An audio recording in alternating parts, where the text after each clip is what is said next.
There is a curious paradox about the human heart. It is both a small private theater and a vast cosmic ocean.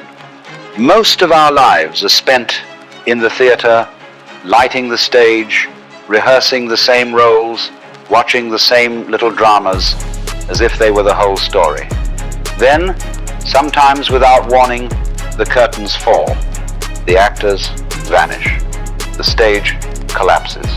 You may stand in the ruins and feel, for the first time, unmade. This is the dark night of the soul, not a curse from the gods, nor a random malfunction, but a radical stripping away of the props that held up the identity you relied upon.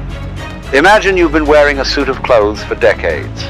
Names, professions, opinions, the little narratives you hand yourself like jewelry. One morning the mirror cracks and you see a different face. One less each layer can dress up. Terrifying? Certainly. Necessary?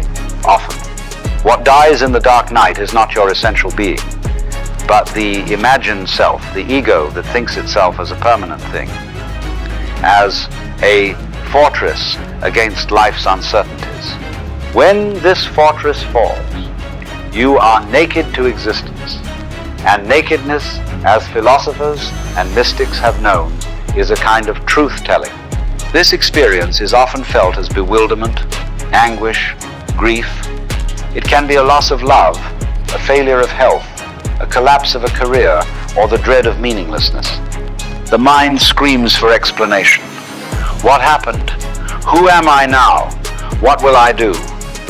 And offers the usual remedies. Explanations, blame, frantic repair. But the dark night refuses these banal fixes. It is not a problem to be solved, but an invitation to be present with what is. Presence is the art of attending without armor.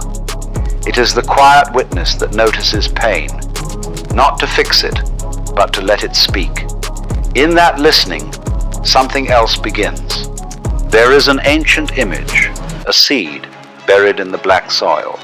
To the seed, that darkness looks like death. In time it dissolves and becomes the very compost that nourishes the shoot. The dark night is composting. It turns your treasured certainties into the nutrition for a new life that does not repeat the old illusions. The metaphoric death is brutal.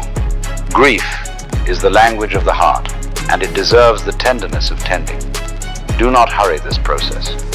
The quick fix is the ego's last gasp, and it will try to patch the wound with new titles, new relationships, new opinions.